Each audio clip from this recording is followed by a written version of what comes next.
Graça e paz, Senhor Jesus.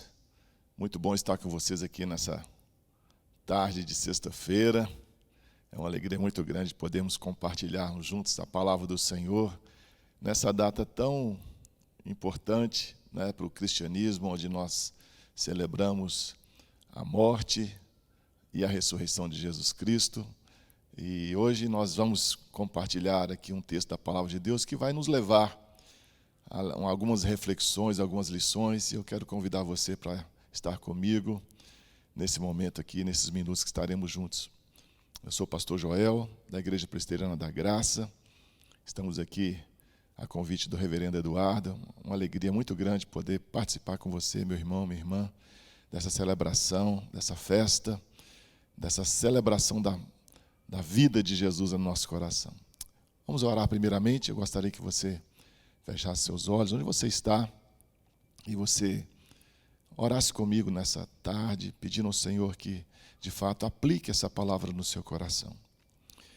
Obrigado, Senhor, por essa oportunidade tão maravilhosa de podermos estarmos compartilhando a Tua palavra nesse canal de YouTube, com tantas pessoas que talvez nem conhecemos, mas o Senhor conhece, o Senhor sabe a necessidade, o Senhor sabe o coração, e o Senhor sabe o motivo pelo qual nós estamos aqui, e é a palavra que o Senhor já colocou no nosso coração para transmitir a cada um aqui.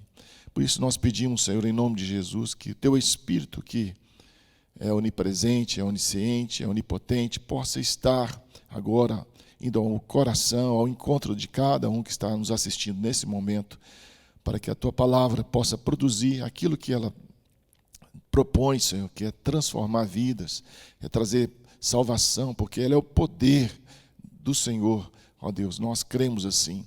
E agora nós pedimos a Tua graça, a Tua bênção sobre essa meditação, em nome de Jesus Cristo que oramos. Amém e amém.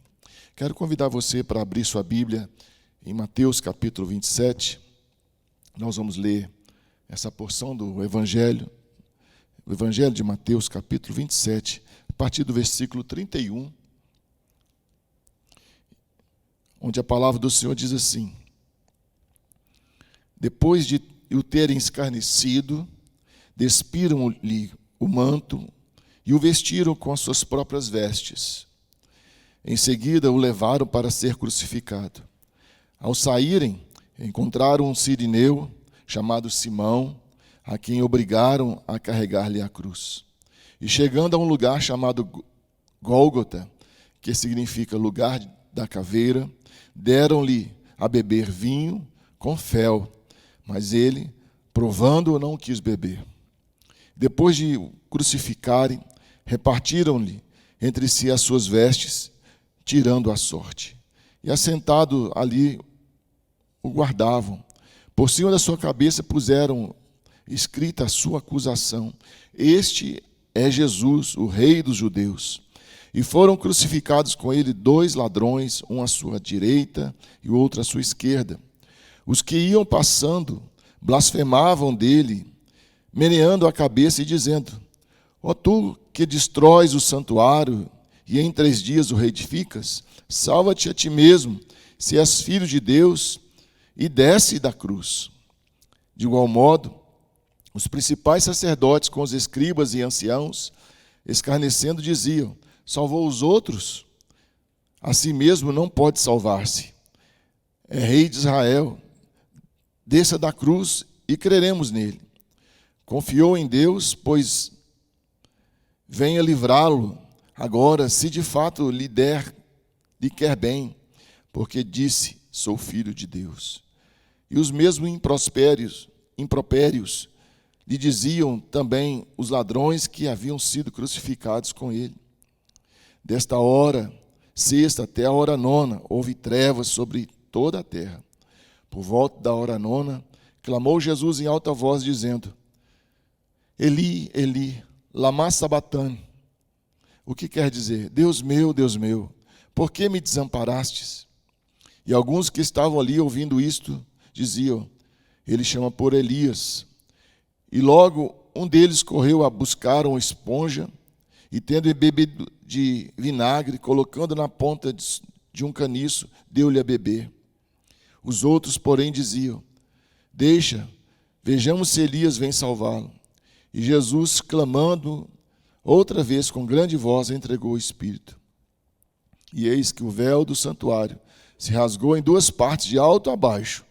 Tremeu a terra, fenderam-se as rochas, abriram os sepulcros, e muitos corpos dos santos que dormiam ressuscitaram. E saíram dos sepulcros, depois da ressurreição de Jesus, entraram na cidade santa e apareceram a muitos. O centurião e os que com ele guardavam a Jesus, vendo o terremoto e tudo que se passava, ficaram possuídos de grande temor e disseram: verdadeiramente, este era filho de Deus. Estavam ali muitas mulheres, observando de longe. Eram as que vinham seguindo a Jesus desde a Galileia, para o servirem. Entre elas estavam Maria Madalena, Maria, mãe de Tiago e de José, e a mulher de Zebedeu. Amém? Glória a Deus por essa porção da palavra escolhida para a gente poder meditar nessa tarde. É uma porção da palavra de Deus, talvez das mais impactantes que nós podemos trazer ao nosso coração, principalmente nessa data que nós separamos, né, no nosso calendário, no calendário cristão, para celebrarmos a morte e a ressurreição de Jesus. E muitos sermões, melhor dizendo, são proferidos nesses dias, falando sobre a mensagem da cruz. E é muito importante a gente trazer novamente essa ideia da mensagem da cruz, porque muitas vezes nós achamos que a centralidade da mensagem de Cristo estava lá no Sermão do Monte, lá onde Jesus proferiu vários ensinamentos que são muito importantes para a vida da igreja, para a nossa vida cristã. Muitas vezes nós achamos que a centralidade da palavra estava naquelas parábolas que Jesus foi ilustrando e assim aplicando à nossa vida, ou nos milagres de Jesus, mas a centralidade da mensagem, de fato, está na cruz de Cristo. A mensagem que a cruz transmite, e nesse momento onde o centro da história, né, o centro de todas as coisas converge para uma imagem não muito boa, não muito agradável, uma mensagem, uma imagem que nos remete à dor, ao sofrimento, à angústia. Quando nós olhamos para esse cenário, muitos se comovem, muitos às vezes olham com algum sentimento, talvez assim, de tristeza, né? Principalmente algumas pessoas que são do catolicismo, olham, se angustiam, se sentem angustiados, mas de fato essa cena que é de fato angustiante não nos remete mais para um sentimento de angústia, mas para que nós possamos interpretá-la como a fonte, né, da nossa salvação. Alguns raciocinam como fosse uma crendice popular que apenas carregam no seu peito ali um simbolismo da cruz, ou às vezes colocam nas suas casas algum simbolismo, mas mais do que o objeto em si, nós sabemos o que essa mensagem quer dizer para o nosso coração, né? O que de fato o impacto dessa mensagem tem para o nosso coração. E eu queria, nesse momento, compartilhar com vocês algumas das verdades que estão embutidas nas palavras de Jesus nesse momento, né? Jesus profere várias palavras aqui, eu gostaria de separar apenas algumas, para que nós pudéssemos trazer algumas características dessas palavras que têm a ver com o cristianismo, que têm a ver, de fato, com a mensagem do Evangelho, tem a ver com a mensagem da cruz.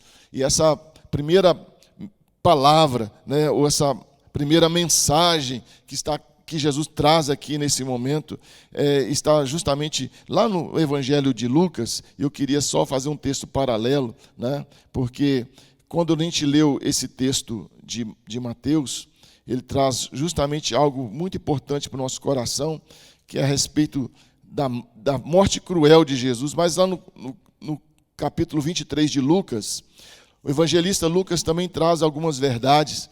E a primeira, talvez não explicitada aqui por Mateus, mas explicitada aqui por Lucas, está no versículo 34, quando um dos malfeitores estão escarnecendo. E Mateus diz isso, que os malfeitores que estavam uma à esquerda, uma à direita, crucificados também juntos com Jesus, estavam escarnecendo e as pessoas blasfemando contra Jesus. Mas Lucas registra algo sobre esse escárnio. Versículo 34 diz: contudo, Jesus dizia: Pai, perdoa-lhes, porque não sabem o que fazem. Pai, perdoa-lhes, porque não sabem o que fazem. A primeira mensagem, ou a primeira palavra que soa com muita força é: perdoa-lhes. O perdão remete justamente a essa característica tão maravilhosa do Evangelho. Né? Poucas religiões, ou talvez, vamos dizer, somente o cristianismo, que de fato tem na sua mensagem central o perdão. E não apenas um perdão, um sentimento, não algo que perdoa porque, quem sabe, vai trazer bons resultados para você. Não, o perdão que Jesus ensina para cada um de nós, o exercício do perdão, é algo que nos desafia. E Jesus aqui coloca justamente o momento de perdoar num momento muito difícil da sua vida. Jesus não deu a volta por cima e voltou agora ressurreto, dizendo: olha, eu estou ressurreto, então resolvi perdoar vocês. Jesus está no auge do seu sofrimento. Jesus está no momento onde ele está sendo escarnecido, onde está sendo maltratado, está sendo fisicamente torturado. E nesse momento da dor, da aflição, ele emite essa palavra. Talvez alguém possa indagar, né? Perdoar? Por que perdoar? Que necessidade é essa de oferecer perdão? Como é que Jesus conseguiu perdoar de tal forma? A Bíblia nos diz, através dos escritos do apóstolo Paulo em Romanos, capítulo 12, versículo 19, diz: amados, nunca procure vingar-se, mas deixem com Deus a ira, pois está escrito: minha é a vingança, eu retribuirei, diz o Senhor. O que nós vimos aqui sobre perdão é que Jesus ensina para nós que o perdão é exercer o controle de Deus na nossa vida.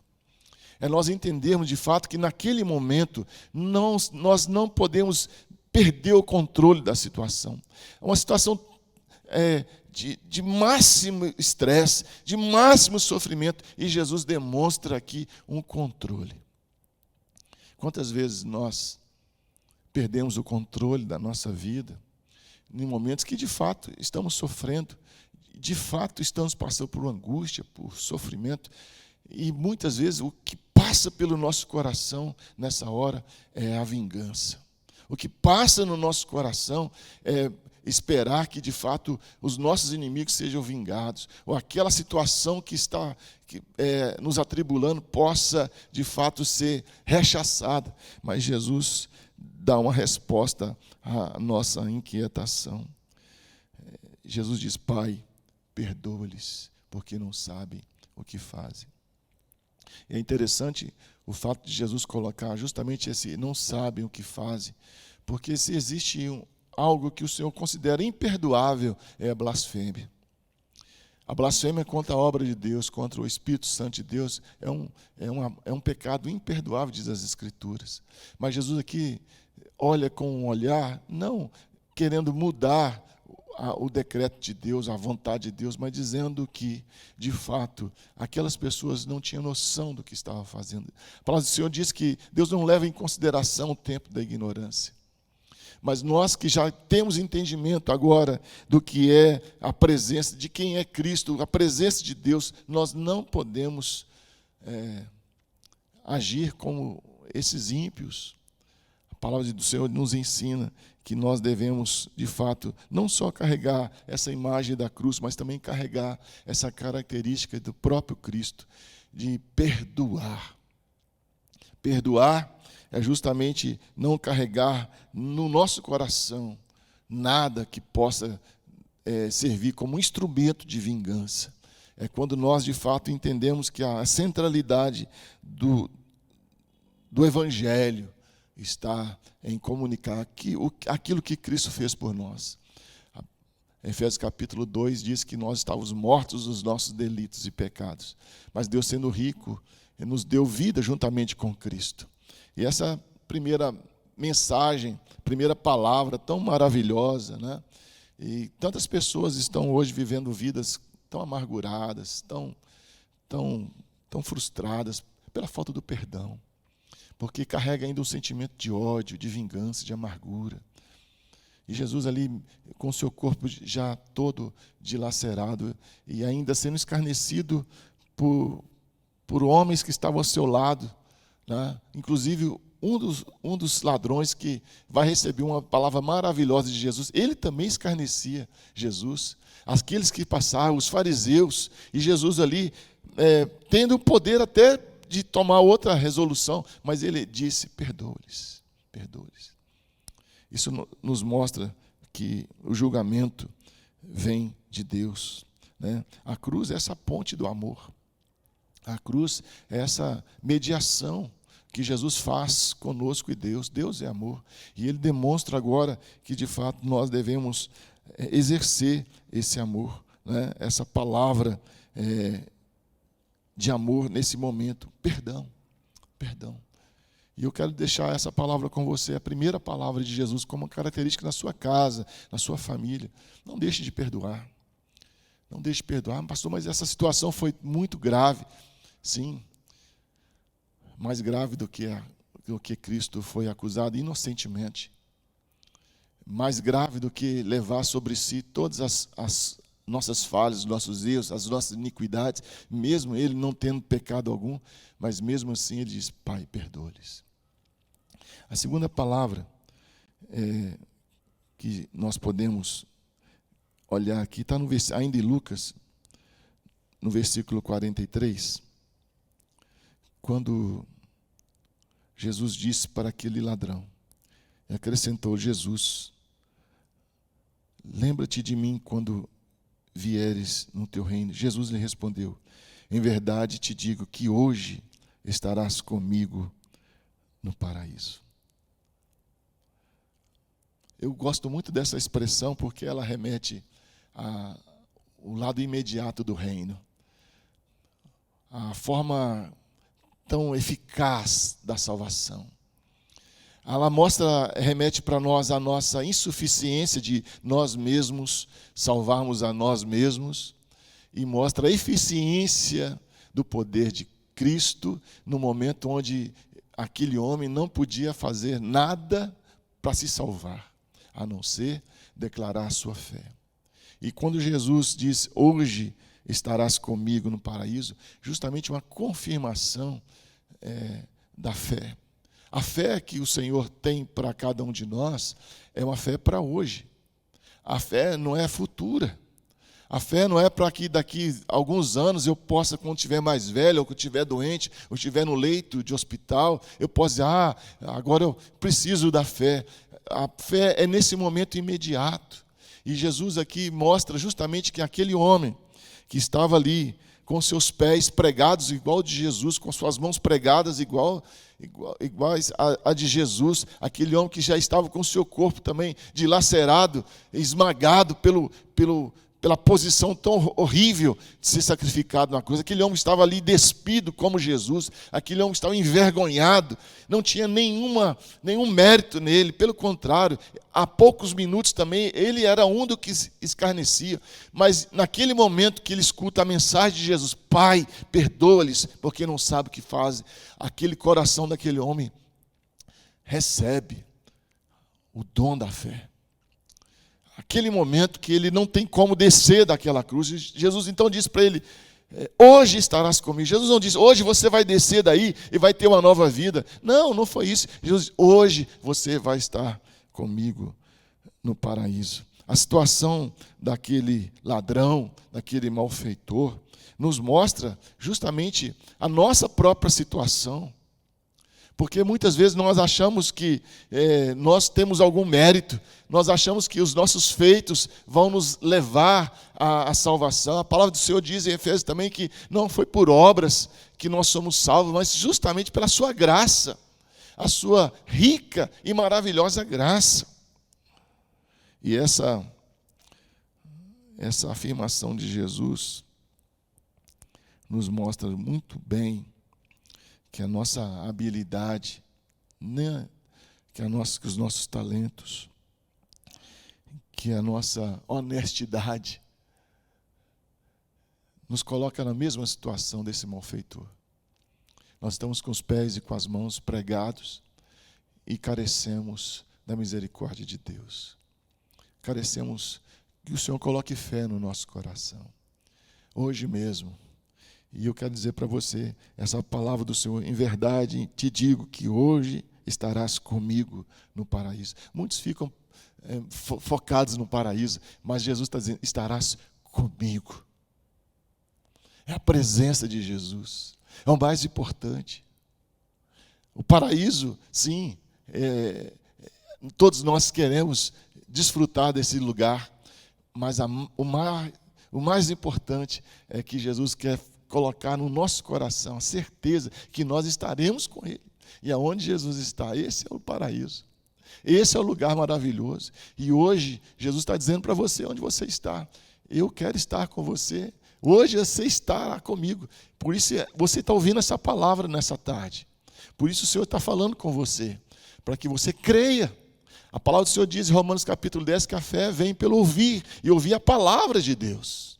Então eu desafio você nessa tarde, a deixar que o Espírito Santo aplique no seu coração a certeza de que Jesus está aí com você, que Jesus está falando ao seu coração, que Jesus está desafiando você a viver uma nova vida com Ele. Talvez você tenha tido uma vida desregrada, talvez você tenha tido uma vida talvez não como esse malfeitor que merecia uma pena de morte, mas todos nós, segundo a palavra de Deus, nós carecemos da glória de Deus, da graça de Deus. Destituídos estamos, Romanos 3, 23 diz.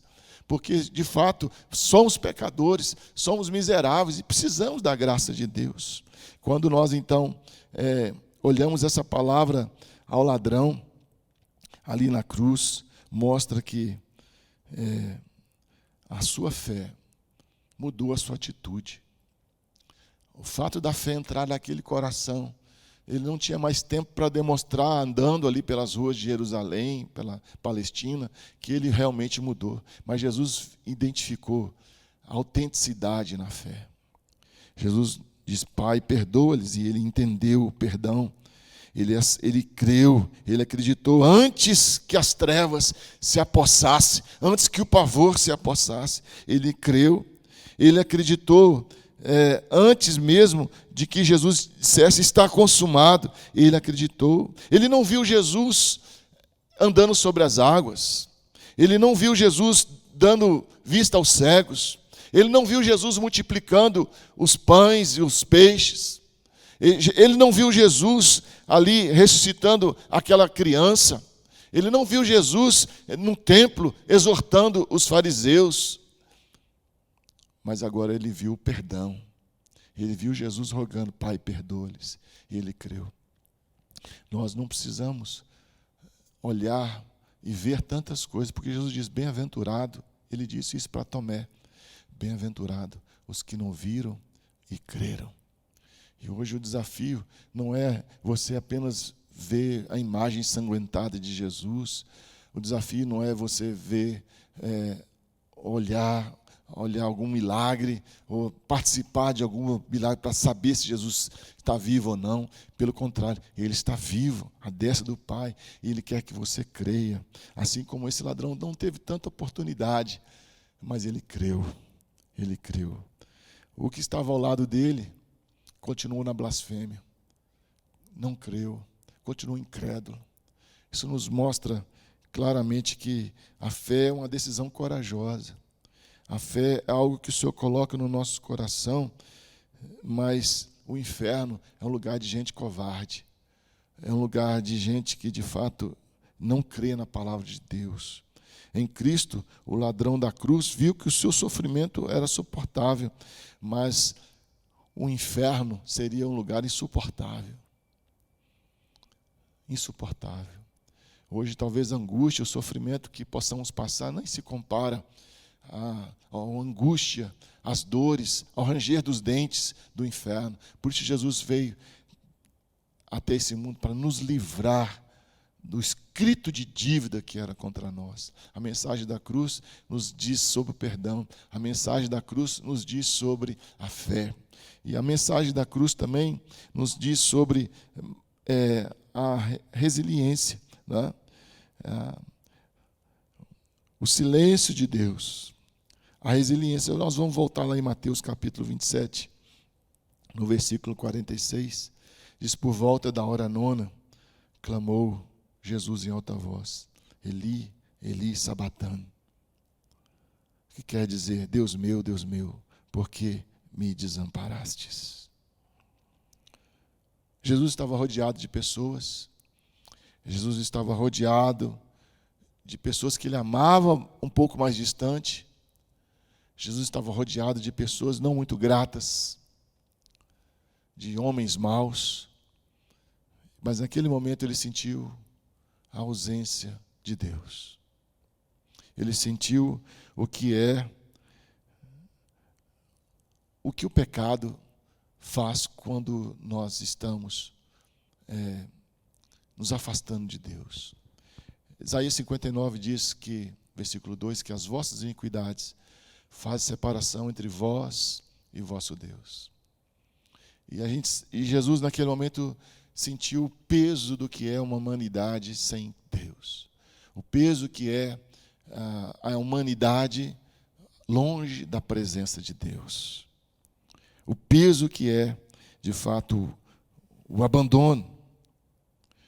Quando Romanos capítulo 1, Paulo diz que o Evangelho é o poder de Deus para a salvação, mas ele diz que o próprio Deus entregou a sua própria consciência, para que eles mesmos vivessem conforme a sua própria consciência. De fato que não tem, mas agora o brado de Jesus na cruz era um clamor, era uma agonia de que esse plano perfeito de Deus de redenção, de que esse plano maravilhoso de Deus precisava agora Jesus passar, somente Ele. Era somente Jesus. E quando ele diz Eli, Eli, lama sabachthani, Jesus diz justamente que o seu sofrimento era o sofrimento do próprio inferno. Jesus, então, ele mostra para nós uma resiliência. Jesus mostra para nós, de fato, que o que ele sofreu, o que ele pagou ali na cruz por nós, mostra o que é o servo sofredor, o que é o sofrimento. Nenhum de nós vai ter a ideia do que é o servo sofredor ali naquela cruz. Nenhum de nós teremos a ideia do que foi que Jesus levou sobre si, o peso do pecado de toda a humanidade. Mas Jesus aqui nos mostra, de fato, que a mensagem da cruz nos remete que o Evangelho é um Evangelho do servo que resolve sofrer, do servo que, de fato, resolve levar sobre si o sofrimento. Essa mensagem pós-moderna, essa mensagem teológica da prosperidade, do coach, dessa mensagem onde há uma ideia de uma vida sem o sofrimento, não é a mensagem do Evangelho. É claro que Jesus não está nos ensinando que quanto mais sofrimento, mais santo. Não é isso. Ele está dizendo que o sofrimento nos mostra a nossa resiliência diante das tribulações da vida. Muitas pessoas, quando percebem que as suas vidas estão sofrendo um pouco, blasfemam, abandonam, largam a fé, desistem da caminhada, abandonam a jornada cristã. Jesus mostra aqui que mesmo passando por toda essa aflição, a tal ponto dele sentir o abandono de Deus Pai, ele continuou na missão de pagar ali na cruz o preço pelos nossos pecados. Talvez você possa estar passando por uma luta no seu casamento, passando uma luta com seus filhos, talvez no trabalho, às vezes no ministério, não sei onde você está passando. Mas Jesus nos mostra a resiliência da missão que nos é confiada, de nós não abandonarmos, de nós não desistirmos da missão. O apóstolo Tiago diz que tendo por motivo de grande alegria o passar por várias provações, porque essa tribulação produz perseverança, ela produz esperança. E se Jesus tivesse abandonado a cruz nesse momento, nenhum de nós poderíamos ter esperança agora. Nós não estaríamos pregando uma mensagem de esperança.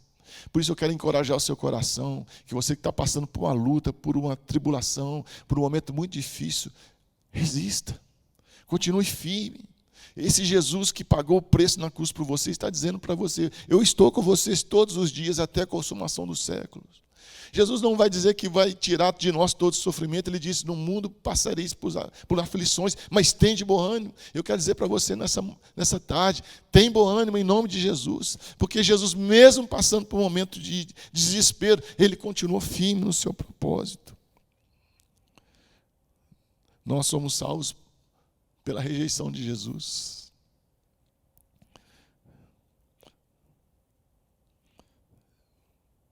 Jesus foi rejeitado naquele momento, mas ao ser ressuscitado, ele foi aceito novamente à destra do Pai, assentado à destra de Deus, à destra do Pai. O Pai lhe confiou toda a autoridade sobre o céu, sobre a terra. O nome de Jesus está sobre todo nome. Agora, naquele momento da cruz, é um momento de rejeição. Jesus, o Pai o rejeitou não pela pessoa que ele é, porque ele é o filho amado do Pai. Lá no batismo, o Pai já tinha dito isso: esse é meu filho amado em quem me compraz. O Pai não rejeitou pelo fato dele ser filho. O Pai rejeitou naquele momento o piso do pecado, para saciar a justiça de Deus. O que nós confiamos? Quem crê nesse Jesus que foi rejeitado, agora não vai ser rejeitado na eternidade. Quando você crê que Jesus sofreu por você, que ele foi rejeitado por causa de você, agora você vai ser aceito.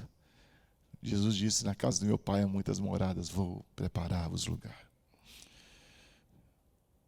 O perdão, a fé, a resiliência. Mas tem algo que me chama muita atenção, é que um pouco antes de Jesus morrer, os homens que estão ali resolvem, lá em Lucas capítulo 23, os soldados que estão ali resolvem dividir as vestes de Jesus. Eles resolvem repartir as vestes de Jesus. Deixa eu ler o texto aqui. Isso.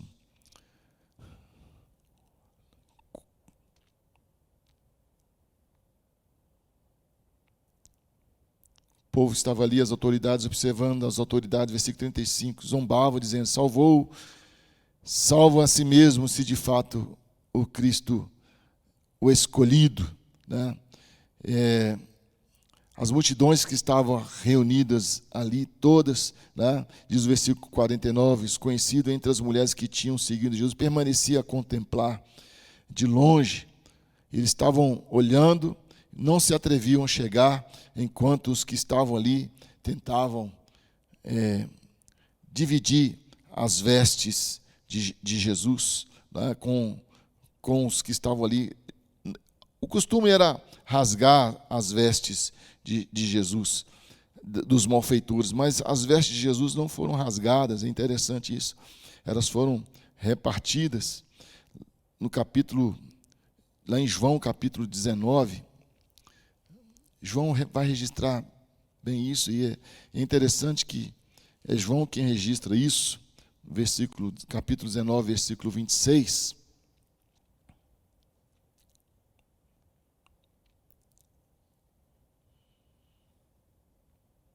Diz: soldados, pois, quando crucificaram Jesus, tomaram-lhe as vestes, fizeram em 4 partes para cada soldado, uma parte, e pegaram também a túnica. A túnica, porém, era sem costura, toda tecida de alto a baixo. E disseram uns para os outros: não a rasguemos, mas lancemos sorte sobre ela, para ver a quem caberá. Lá no versículo 25, e junto à cruz estava a mãe de Jesus, a irmã dele, Maria, mulher de Cleopas, e Maria Madalena. Vendo Jesus sua mãe, e junto a ela o discípulo amado, disse: mulher, eis aí teu filho. Depois disse ao discípulo: eis aí a tua mãe. E dessa hora em diante o discípulo a tomou para casa. Eu queria justamente destacar esse momento aqui com você, porque esse momento é sublime. Esse momento é maravilhoso, porque Jesus se dirige a Maria, a sua mãe, aqui, e ele diz para ela: mulher, eis aí seu filho. Jesus não está sendo desrespeitoso com Maria, mas pelo contrário, a palavra aqui é uma palavra respeitosa. Jesus sabe que ela é mulher, que ela é mãe dele, mas nesse momento Jesus diz para ele: está vendo João? Esse aí é quem vai cuidar de você. Naquele momento, Maria olha as vestes que Jesus estava com ele, certamente as vestes que eles estão dividindo teria sido um presente de Maria. Certamente, a história não diz, mas a tradição diz que essa veste de costura única era um presente que sempre a mãe dava para os seus filhos, quando eles assumiam a responsabilidade de casa na morte do seu pai. Era uma túnica de honra. E Jesus estava ali, vestido dessa túnica, naquele momento, e aí eles tiram as vestes de Jesus, não rasgam e resolvem entregar, e a mãe vendo todo aquele seu trabalho, com toda a alegria de ter dado a roupa para o seu filho, sendo dividida entre aqueles homens. E Jesus, naquele momento, tem compaixão de Maria. Jesus olha com um olhar de compaixão, vendo a sua mãe, vendo aquela festa sendo feita com as suas roupas, e Maria certamente chorando e lamentando aquele fato. E Jesus então disse: João, cuide dela. Essa palavra cuidado nos remete justamente à continuidade da missão de Jesus. João recebe aqui, ele registra esse fato, justamente para nos mostrar que nós recebemos de Jesus a missão de continuarmos cuidando daqueles que precisam. O discipulado, a compaixão e a responsabilidade. João, discípulo de Jesus, o discípulo amado recebe a missão de cuidar. Que nada mais é do que o discipulado, do que o cuidado, a responsabilidade com os mais frágeis, com os mais sensíveis. Jesus mostra claramente aqui, lá na cruz, nas suas últimas palavras, que ali ninguém ia ficar sem cuidado. Essa missão que Jesus deixa para a sua igreja, irmãos. Meu querido, minha querida, a nossa missão como igreja de Cristo, a nossa igreja é cuidar das pessoas. A mensagem do Evangelho não é extrair das pessoas, buscar das pessoas o que elas têm. Não, pelo contrário, nós estamos, como igreja de Cristo, oferecendo a compaixão de Jesus. Quantas pessoas estão, nesse momento, precisando do cuidado, precisando do amor, da compaixão. E esse é o momento que o Senhor, de fato, nos demonstra a centralidade da mensagem da cruz. João, está aí a sua mãe, cuide dela. João entendeu o recado. O discípulo amado de Jesus nos mostra que essas palavras de Jesus, imediatamente após serem lançada a sorte das roupas de Jesus, mostra de fato o cuidado que Jesus tinha com as pessoas, a incumbência, a responsabilidade de dar continuidade. Não há uma descontinuidade na missão de Jesus. A missão de Jesus não se interrompe na cruz. A missão de Jesus continua através da nossa missão. Jesus está dizendo para você: agora é com você. Olha os seus filhos, olha a sua esposa, olha os filhos espirituais que eu quero colocar na sua responsabilidade. Você é aquele que vai dar continuidade à obra de Cristo aqui na terra. Nós, como igreja do Senhor, há mais de 2000 anos temos dado continuidade à mensagem, ao cuidado, o papel da igreja de cuidar. Tirar a igreja desse mundo, como ficarão as pessoas? A igreja tem dado essa continuidade na missão de Jesus. A igreja, ela não tem outro papel a não ser dar continuidade nos ensinos, no ensinamento de Cristo, na mensagem de salvação, no poder que liberta, na libertação dos cativos, a colocar veste de louvor àqueles que estão angustiados, a trazer o renovo, trazer esperança. Por isso eu quero despertar o seu coração. A mensagem de Jesus não encerra aqui na cruz. A cruz, ela aponta para a igreja. A sombra dessa cruz mostra o caminho que a igreja tem que trilhar. O caminho apontando as pessoas, de fato, para a salvação. Essa é a nossa responsabilidade. Jesus colocou sobre João a responsabilidade do discipulado. O perdão, a fé, a resiliência e a responsabilidade. Para fecharmos essa meditação, nessa tarde de hoje, eu queria convidar você ainda para as últimas palavras de Jesus. E essa palavra está lá em João capítulo 19, quando Jesus, lá no versículo 30, quando, pois, Jesus tomou o vinagre, disse: está consumado. Inclinando a cabeça, rendeu o Espírito. A palavra grega é tetelestai. Aponta para algo que realmente foi feito e terminado. A palavra é acabou. Acabou o sofrimento? Não. Não é isso que Jesus está dizendo. Acabou a minha obra, acabou a minha missão. Não.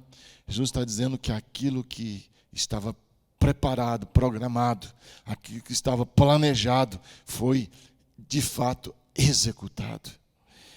É marcante nós olharmos para isso, porque essa palavra tetelestai era muito usada pelos servos.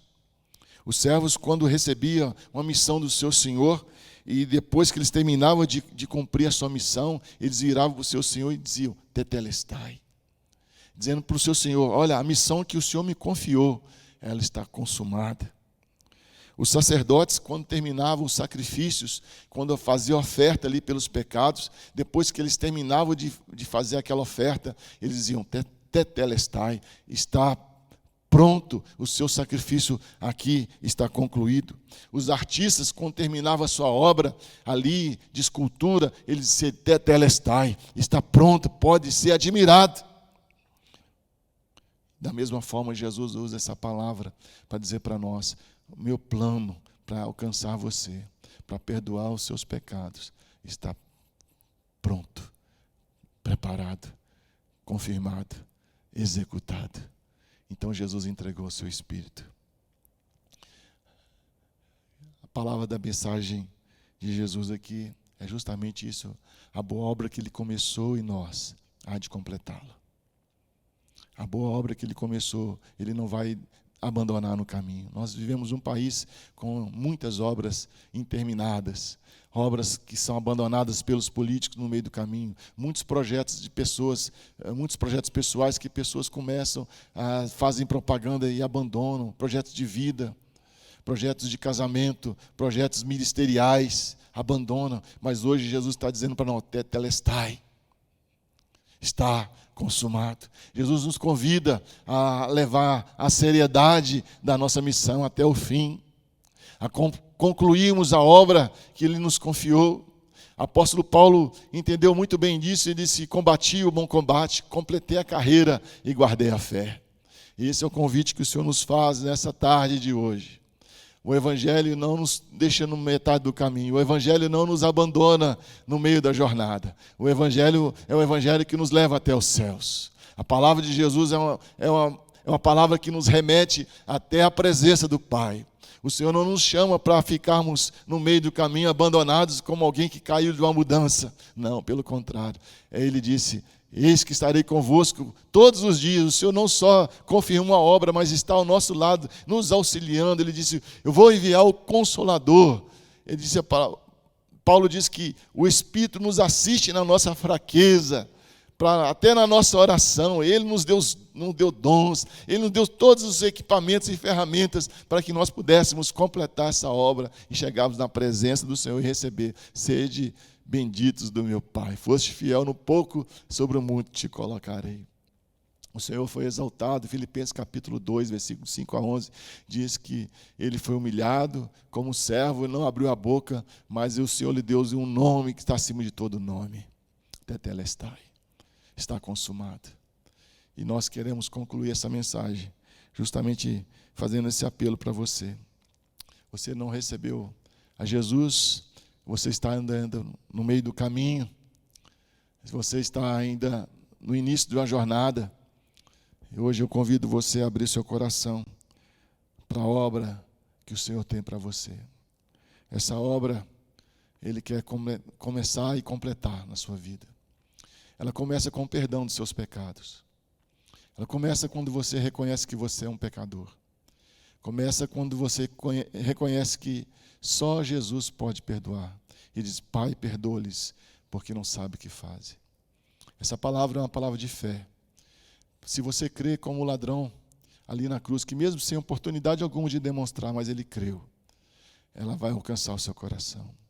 Essa palavra nos mostra a resiliência, que mesmo a luta, em sofrimento, Ele quer que nós perseveremos até o fim, ser fiel até a morte e dar-te a coroa da vida. Essa palavra nos mostra a responsabilidade que nós temos agora de não só receber o perdão, de não só receber a fé, de sermos resilientes, mas também de sermos responsáveis para transmitir essa mensagem a outras pessoas.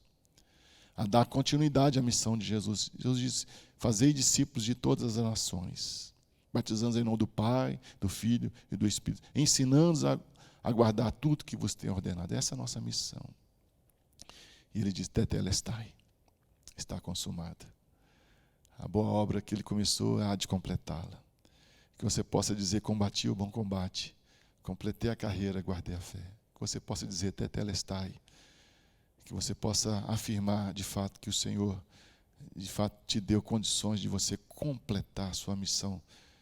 E se você está no meio dessa jornada, o Senhor vai te conduzir até o fim dela, ao fim dessa jornada. Nós ainda estamos aqui servindo ao Senhor e vamos ir até o fim. Não se desvie, não se deixe levar pelos vãs ensinamentos, pelas doutrinas falsas, pelas facilidades dessa vida. Essa vida, de fato, nós temos sofrimento, tribulações. Mas Jesus sofreu todas elas por amor a nós, mas foi até o fim. A morte de Jesus nos mostra que a mensagem da cruz é uma mensagem de responsabilidade. Que o Senhor te abençoe, que o Senhor fortaleça a sua vida, que você sempre esteja voltado a servi-lo, de fato, como Senhor e Salvador da sua vida. O Senhor te abençoe, em nome do Pai, do Filho e do Espírito Santo. Amém. Um grande abraço, que Jesus te abençoe fortemente.